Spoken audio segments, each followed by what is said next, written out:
Good evening, everybody, and welcome to tonight's live.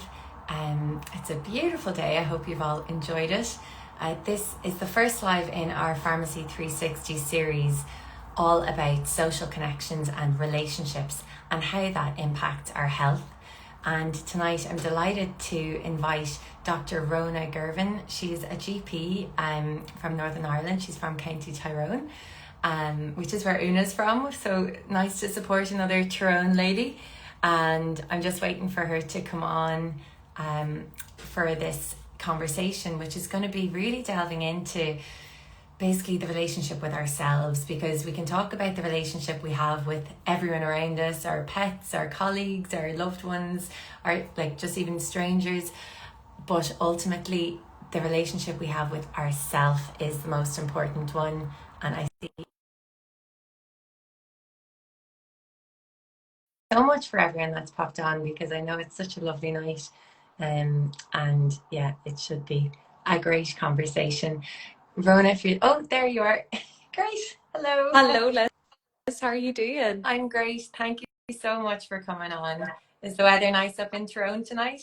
Oh, gorgeous. It's so lovely. Thanks a million for having me. Oh, no, it's brilliant. So I didn't even get a chance to introduce you. We got that up and running pretty smoothly this time, which is nice. But you've actually done a diploma in lifestyle medicine. So as well as being a GP, you're a certified lifestyle medicine practitioner, isn't that Yeah, right? yeah, that's right. Yeah, I did And it.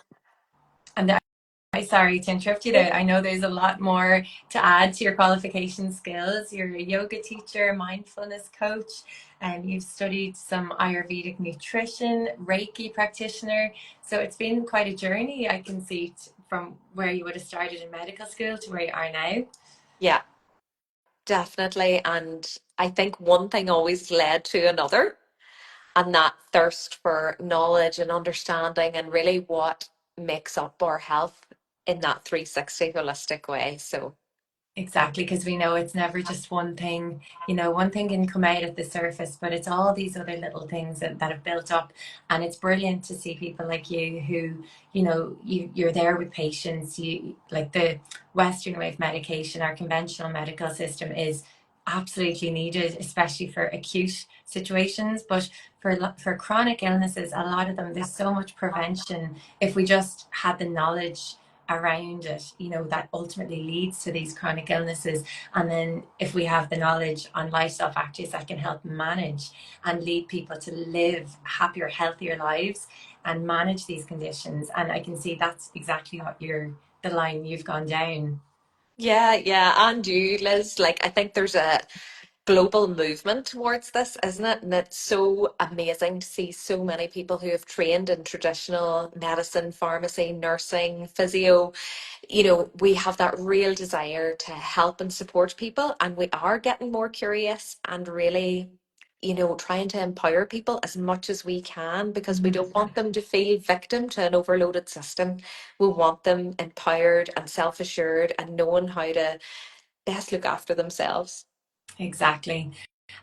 So do you want to like describe a little bit about how you came about to where you are now, or Oh gosh, or just such a story. like a quick synopsis there? Yeah. How did I come to where I am now?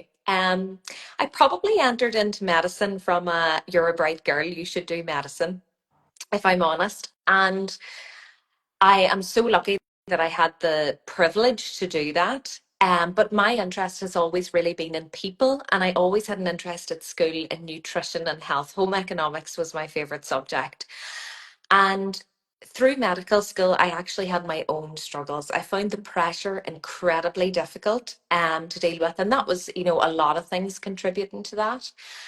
But I loved the connection I had with patients. And so I kept going, and I just used my own struggles as fuel to really get to the root. And so that led me then to yoga training, and that led me to lifestyle medicine, and it led me down all these strands that now I feel anyone I work with, whether it's in a coaching capacity or the people that sit in front of me in a GP surgery, they really gain all of that from me. And I feel it's made my practice richer. And that's how I want to practice, because I do fully believe in the Western system, but I do believe it can be enhanced Hmm. with these other threads and strands that we can really pull Yeah. in. I can so relate to you as well because, through my own struggles with stress management in busy pharmacies over the years, like you do implement certain things in your own lifestyle. And then you're like, oh, well, this is helping me cope. Maybe this customer in front of me, they're struggling with their stress. Maybe they could try it. And it's almost like you're a guinea pig for everybody that you're going to encounter in life. And not to disregard, like, you're doing it for yourself ultimately, but it's lovely then if you feel a benefit to share it with others. And I can totally relate. I feel so passionately about that as well. But tonight, because Pharmacy 360, as you know, is all about a holistic approach to health and taking a 360-degree approach to a person's health. So we're looking at all the different lifestyle pillars, from your quality of sleep to stress management to nutrition, physical activity, and the environment we live in, why we want to be healthy in the first place. But tonight we're going to focus on the element of social connections and relationships.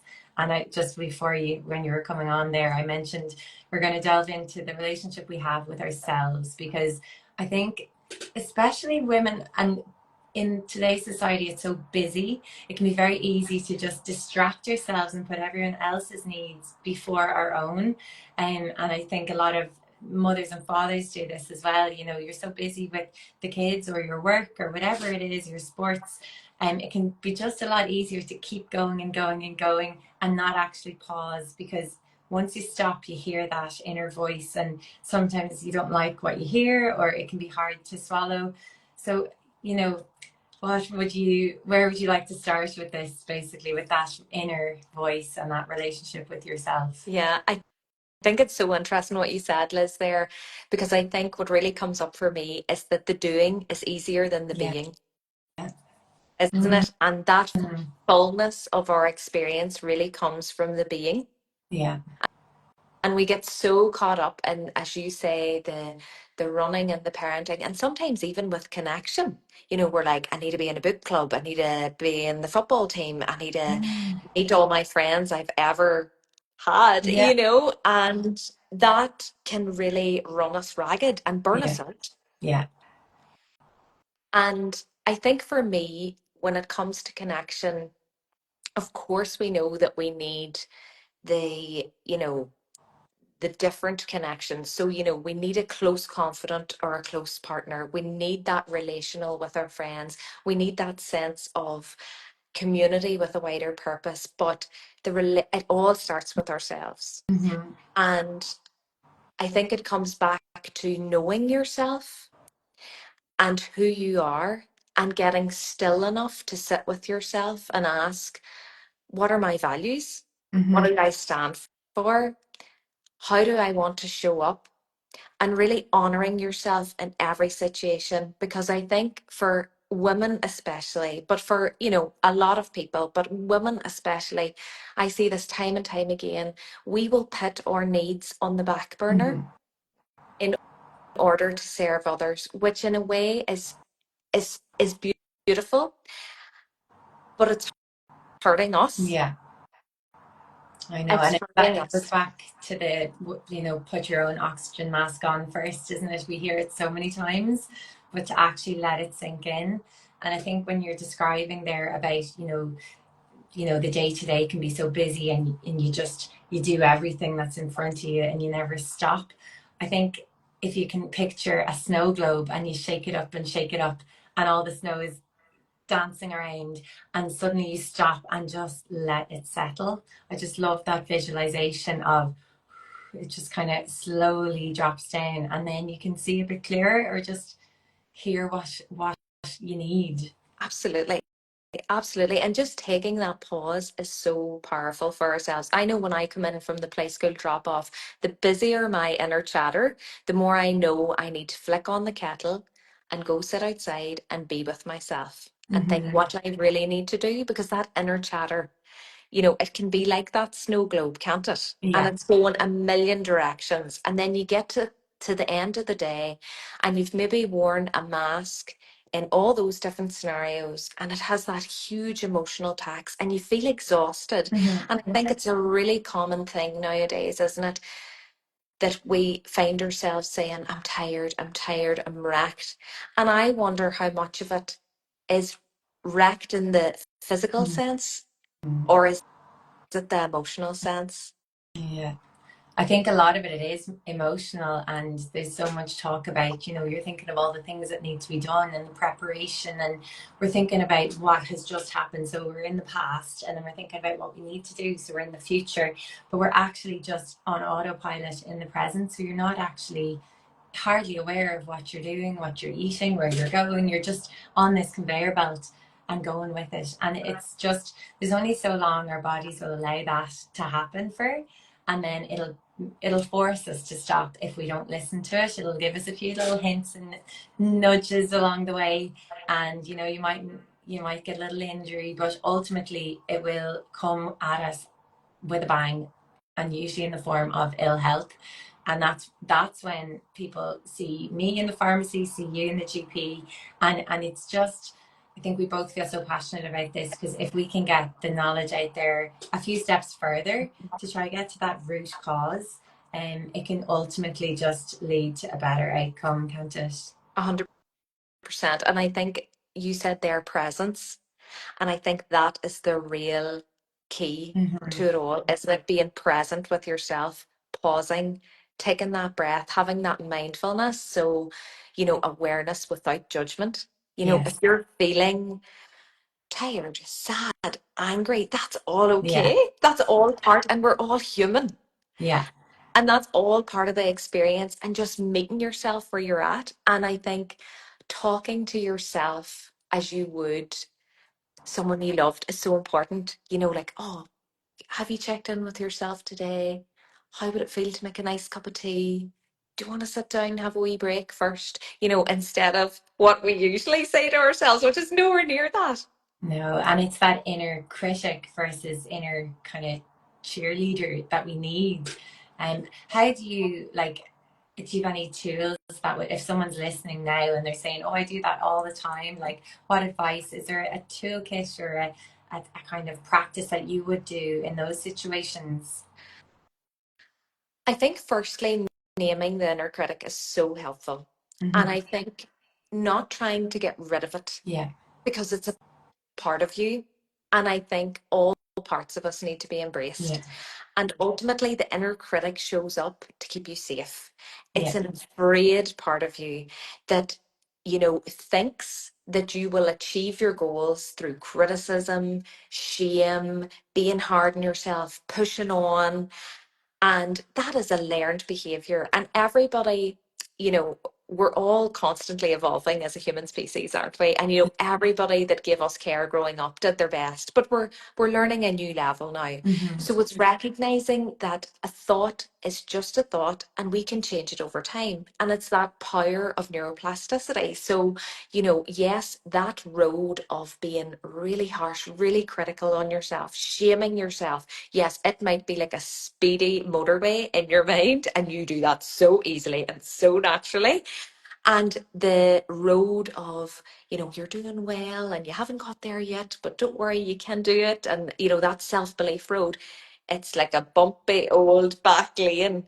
But if you want to make that smooth, just keep practicing. Yeah. It's just the same as when you learn to walk or talk or ride a bike. Like, we are amazing as a human species, our capacity to learn and grow and change. So I think, firstly, recognizing that you don't have to be stuck there. It isn't just the way you are. Yeah.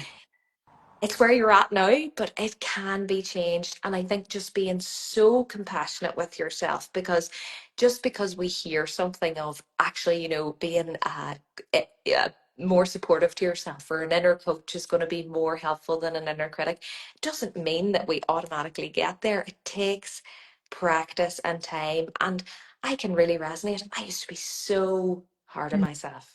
Mhm. So hard on myself that at university I developed an eating disorder. And I Oh, was that level hard on myself. And, you know, it's that thing of, are your actions fear motivated or are they love motivated? mhm. So at that time, I wouldn't have put, a chocolate in my mouth, but it was coming from a fear based place.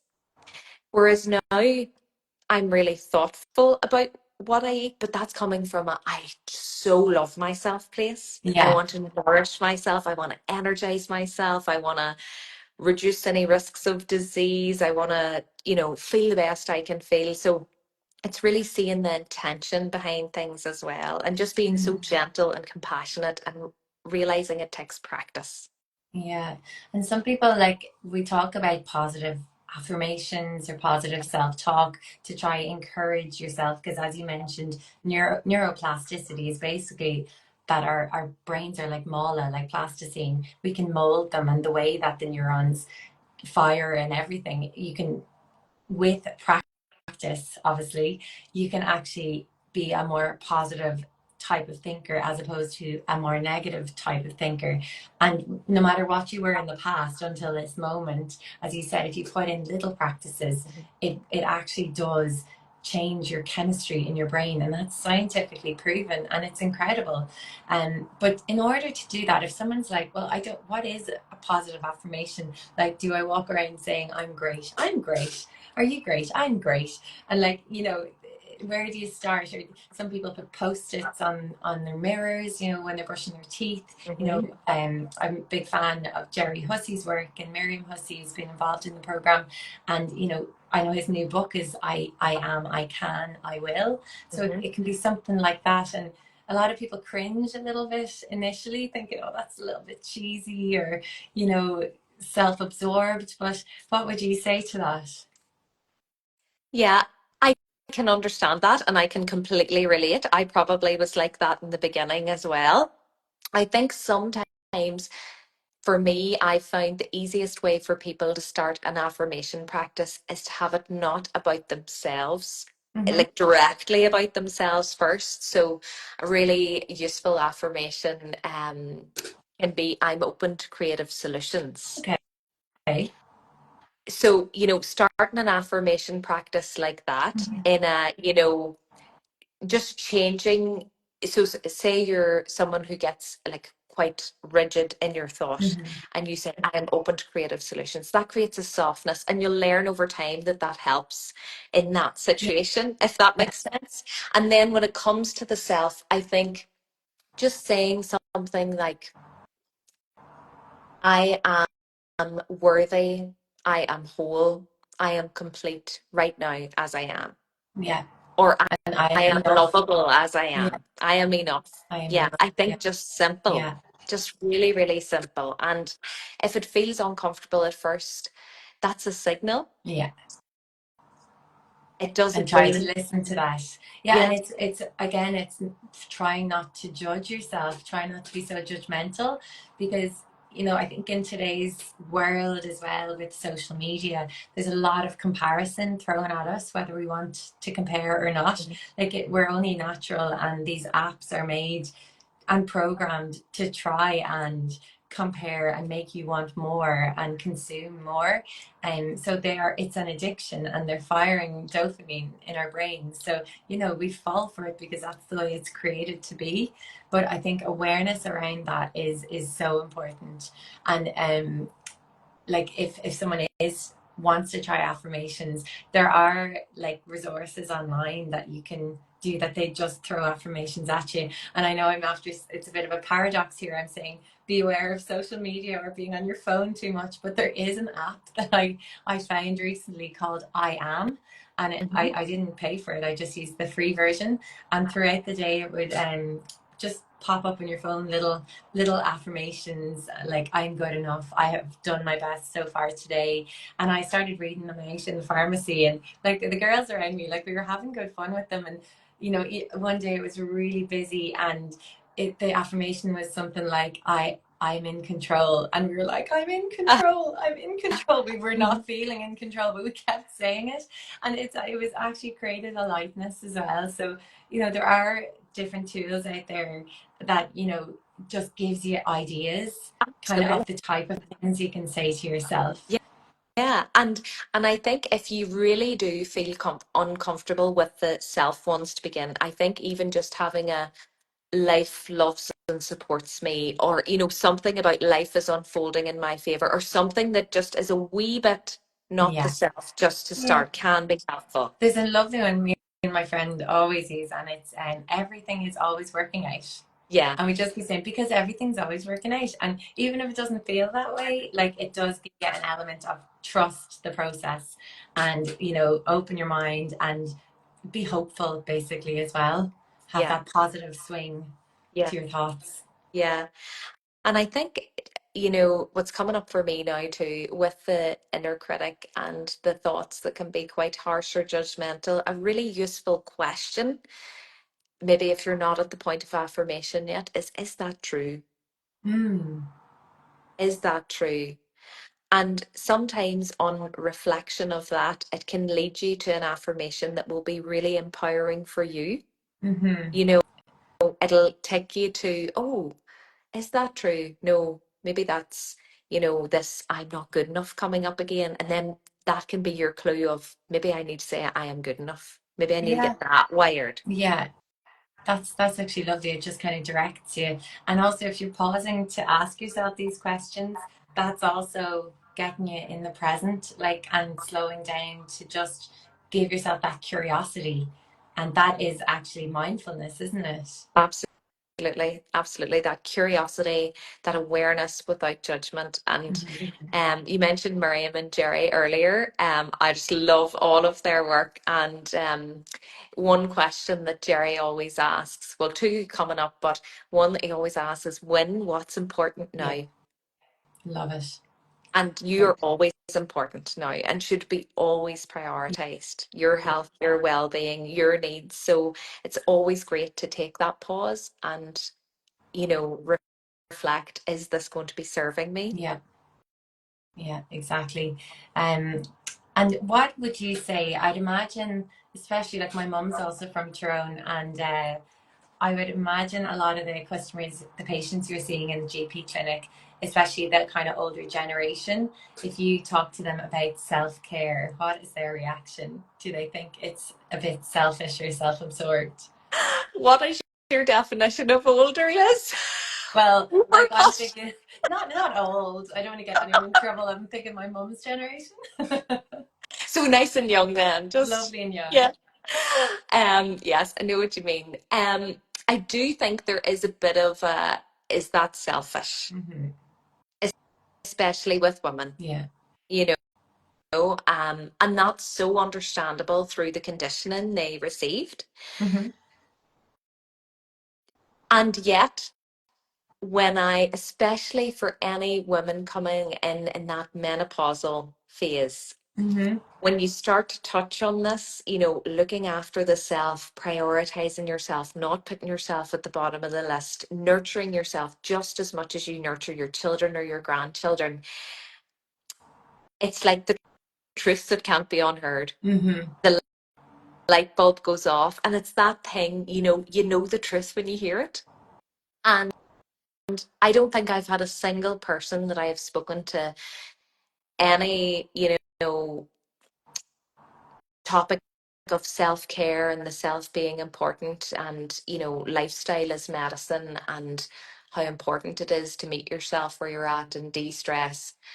I don't think I've ever had a conversation with anyone who has said, oh no, I think that's rubbish and not for me. Hmm. They've really thought, yeah, I need to figure out a way to do this. I'm feeling empowered. I'm feeling like this is the solution. I just have to figure out where I'm going to get it in. And that's where I talk to people about 1 degree and 1%. So when we get on to an airplane, the pilot takes off, and he's flying through the sky, and he doesn't do a big 180-degree turn Mm. to get us to our destination. He takes small 1 degree, 2 degree, 3 degree turns, and eventually, with forward movement over time, we end up in our desired destination. Mm. And I think a lot of us, that perfectionism is a real thing in modern day life of all or nothing. I'm Yeah. either being good or I'm being bad. I'm either connecting with people or I'm in hermit mode. Yeah. And it really hurts us because from a nervous system point of view, that 180-degree turn, that all or nothing, it's eroding our confidence. It's too much too soon, and then we can't stick to it. Yeah. It's not And then we feel like we feasible. failed if we try and we fail, and then we just give up because you're like, well, I tried that and it didn't work. So, it's not going to work again. Where if we actually took a moment, all our failures are like education. Like we learn so much more from our failures than our successes. Absolutely. It's a stepping stone rather than a roadblock, a first attempt in learning rather than a fail. And I think, that is definitely, I know my experience, I don't know for you, but it's wee small 1 degree Mhm. things. It's putting the chia seed on, it's going outside for the cup of tea, it's going for the walk at lunchtime, it's making time for that friendship that really, you feel really seen and understood and you can be your authentic self rather than the I'm doing everything or I'm doing nothing. Yeah. And so I think that analogy of the 1 degree, and it doesn't have to be for big long amounts of time, like 1% to 24 hours is 15 Yeah. minutes. So I think it's just keeping that in your mind. And then you'll wake up one day and be like, my goodness, look, I'm doing all of this. But Yeah. it's been so slow and And it's gradual. sustainable that way, and that is how you create new habits. It doesn't happen all at once, but I do think today's society, we do want results quickly. Like, we have this impatience, so it's trying to learn to slow down to the natural pace. Like, look at nature. Even the leaves of the trees are kind of a perfect example, and you see so much growth at this time of year, but it's taken time. And then in the winter it hibernates. There's a whole cycle, and we are part of that cycle, so we can't just flip a coin and right, that's it. Like, yeah. Yeah, yeah, totally. And there is so much learning from nature. And I think nature is a really good tool actually for connection with yourself and something wider, I think. And there's lots of good studies from Japan on this. And I think, if you are somebody that finds it difficult to sit with yourself, sitting with yourself in nature is so much easier than Hmm. sitting with yourself, indoors, maybe seeing all the things to Yeah. do. So if you're looking for a way to really hack into how can I, just sit and be easier, nature is a really good tool. Yeah, I love sometimes if it's been a big day and if it's a clear night, going out and looking up at the stars. Like, it puts things in perspective, and your problems don't seem so big because you're so small in this massive world. And another example is, like, if you get out and it's a windy, wild day and you're looking out at the waves on the sea, or sometimes even just listening to sounds on, like, get a soundtrack on Spotify. If you're in a city and you're like, well, I don't have easy access to nature, there are other ways of manufacturing it in your home. Could be looking at a beautiful photograph of a forest, or jungle sounds, or bird song. Like, bird song at the moment was the dawn chorus the other day, and it's just absolutely stunning in the mornings. But it's scientifically proven. Like, I have a paper that directly correlates lower stress related to listen to bird song. But again, if you don't have birds outside, um, you can find a soundtrack on Spotify or YouTube. So give these things a try. Just try it and see if you enjoy it. You might say that's just not for me, and that's okay. But it's, again, comes down to that self kindness, that compassion, doesn't it? Don't judge yourself negatively. Yeah. And I think, if you're at you know, I think the whole point of life for me anyway is learning Hmm. and connection. And I think life would be boring if we stayed the same all the time. So, Yeah. and I think taking things like, if you're feeling lonely, I think taking that as feedback rather than failure, Yeah. because there can be a bit of a stigma with loneliness in the sense that we can make it mean that we're not likable. And there can Yeah. be shame with that. Hmm. And I think recognizing that you know, it's maybe not that meaning, and that maybe you're just a bit disconnected from the self. Mm-hmm. And yeah, I think it's really powerful to try new things and just sit with those uncomfortable emotions, because they are signals, and it can lead you to that realization that human connection and relationships are that vehicle for love. Mm-hmm. And nothing is as powerful or as healing in anyone's life, physically, emotionally, whatever, as love. Yeah, yeah, it's so true. So true. Um, and I think, like when we're talking about loneliness, like what if you have someone in front of you in the surgery and they're lonely? Like, would you advise them to go? Like, where would you signpost them to, or do you have any sort of pathway a structured sort of thing that you would recommend for people? Yeah, we're incredibly lucky now. Up where I work, there is a social prescribing hub, which is Brilliant. amazing. So GPs can refer in there, Mm-hmm. and they're just amazing at knowing where all the activities in the community are Yeah. on, because sometimes it's just finding your tribe, isn't it? It's knowing where the knitting club is, it's Mm-hmm. knowing where the Tai Chi or the yoga is at, and that can give you that sense of community.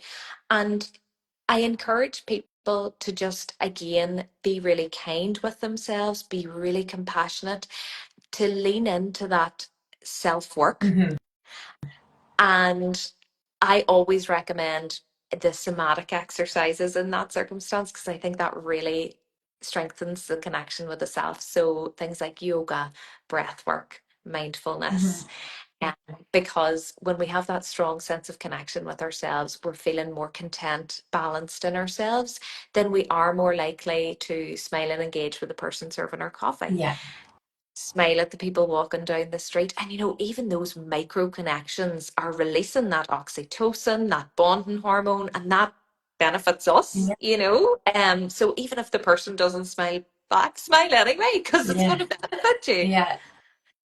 And people can get that from pets as well, just to mention. Like, I love dogs, and I was going for a walk earlier, and there were three little dogs in front of me, and I could have sworn the dogs were smiling at me because I was smiling at them, and they kind of came over, wagged their tail, and I think I continued smiling for the next minute or two just on my own, like, because it's just such a lovely moment. I know not everyone's into dogs, but like that's just an example that you can, it doesn't have to be like a big romantic relationship or your best friend or a family member. Like it can literally be the bus driver, the person in the grocery store, a stranger walking by, or you're out for a run and you like give a thumbs up to the person going by. Like it's just those tiny, tiny, tiny moments that actually do have an impact. Yeah, and then it all stacks, isn't it? And it's kind of a chicken and an egg thing, isn't it? In the sense that, we need those external connections and we need the internal self connection, and then it all builds. And, as you build one, the other gets stronger just naturally. Yeah, yeah, true. I know we've been on for about half an hour, so I'm conscious of time, but I know when I spoke to you a few weeks ago, we were speaking about, the importance of social connections for health and the importance of relationships.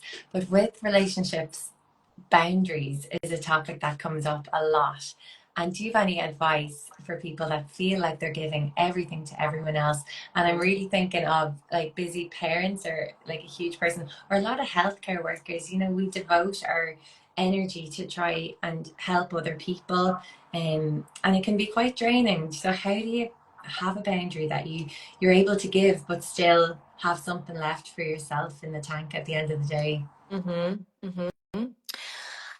Yeah, that's a great question. I think as you come to know yourself better and what fuels you, that will really support you in being clear with yourself and others with your boundaries.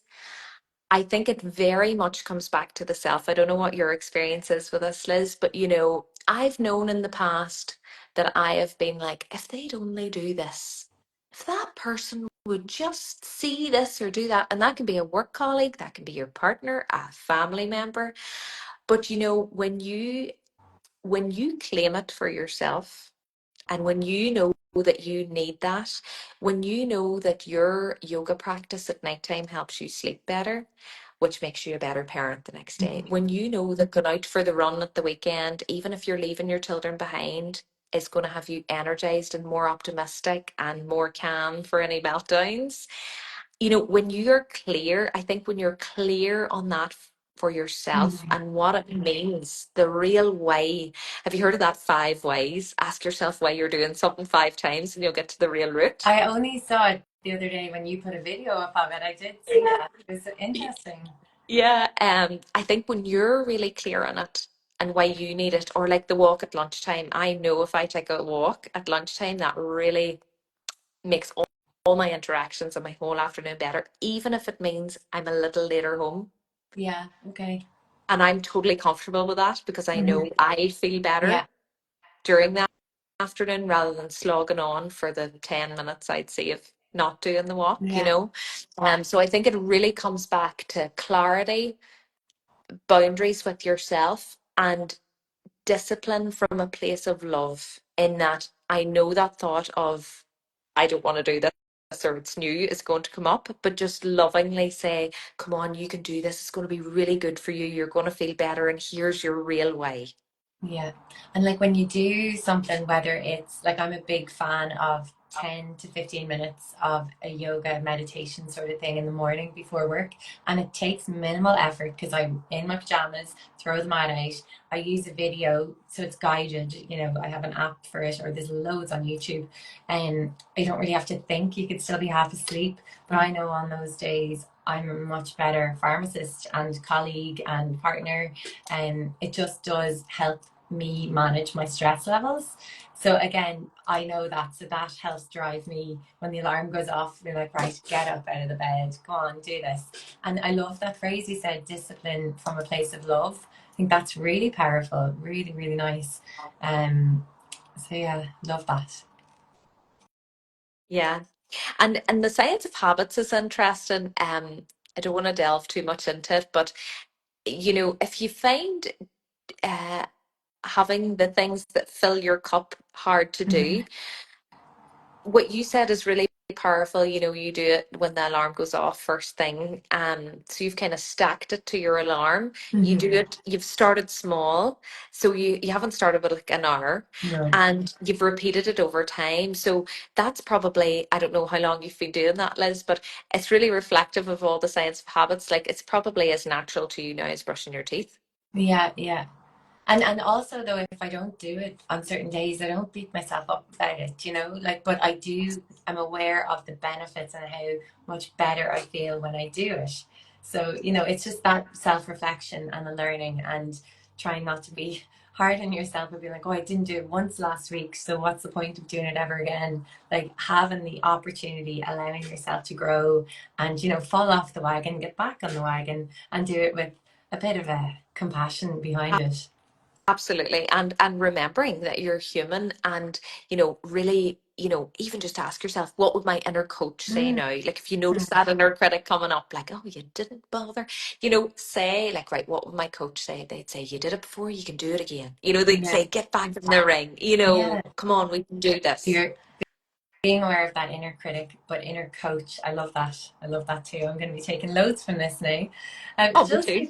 before we wrap up, I know you've got a lot of tools when it comes to like your mindfulness coach. So I'm sure I know on your page you've got lovely meditations and visualizations. So if anybody wants to have a look through your feed, I know you offer some of them for free, which is brilliant. So thank you for doing that for everybody.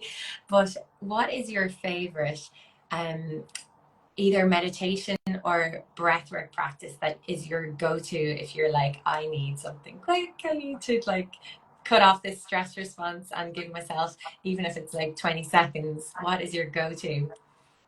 Literally so uncomplicated. put your hand on your heart and do a big, deep belly breath. So really breathe into the belly, into the chest, and then a long exhale. Just do that 2 or 3 times. Hmm. And I also am a big fan of giving yourself a hug Okay. and reminding Like that. yourself that that is a hug. We see a lot of the butterfly hug, which is amazing, and I love tapping and all of that, but just giving yourself a tight hug and reminding yourself, I am here, and that deep breathing. Yeah. Those are my big things. And fresh air, gosh, nothing. I've seen me days sticking my head out of a window just to get a big deep breath in. And, Yeah. even that is just so powerful. Yeah, yeah. My favorite breath work, breathing exercise, which I do with loads of customers, and like one woman said to me last week, she said, "God, I've done loads of breathing exercises." She's like, "But that one is brilliant," and she was really excited to go home to her autistic child to try it with them.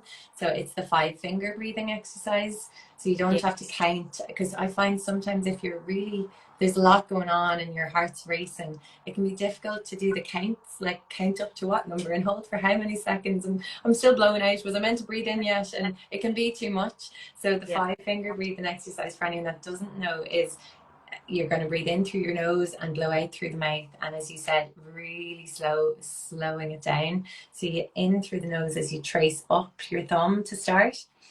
And then you pause at the top and you blow out through the mouth, but really slowly. And you pause at the bottom. So a slight pause at the top and bottom of every breath. In as you trace up, pausing, and then blowing out as you trace down through the mouth. And you do it for 5 fingers, and it is honestly like your anchor has dropped back to earth. It's like that snow globe, all the snow racing around the snow globe, and then it just settles. And I've witnessed this in the consultation room so many times. You can actually feel the energy of the room Yeah. totally change, and people's faces change. And sometimes it can be emotional for some people.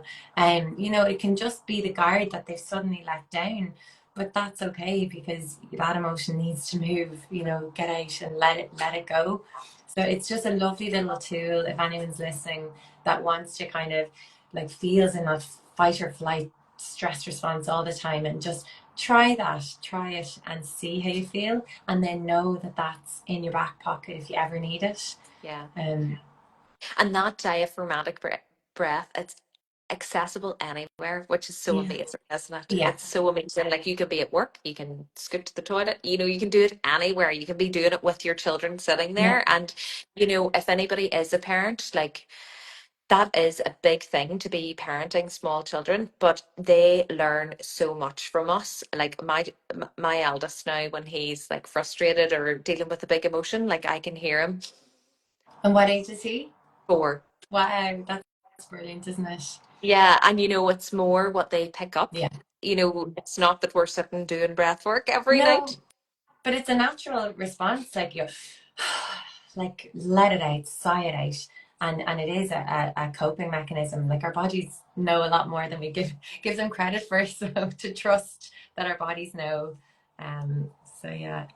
Great. You offer a few services. Do you want to give it a little pitch of, if anyone is listening here going, I love listening to Dr. Róna, I'd love to contact her, get in touch. You do offer coaching, don't you? Yeah, I offer one-to-one coaching simply under the premise that sometimes my consultations in the GP surgery aren't long enough.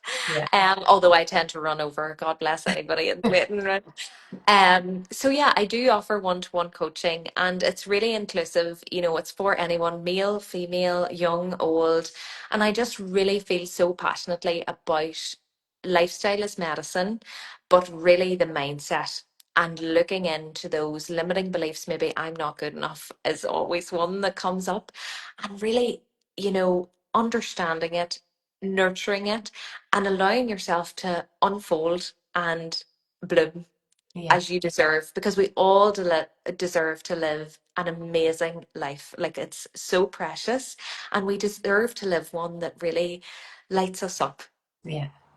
Oh, well, you've, I think, lit up the screen tonight. So thank you so much. It's been lovely having you on.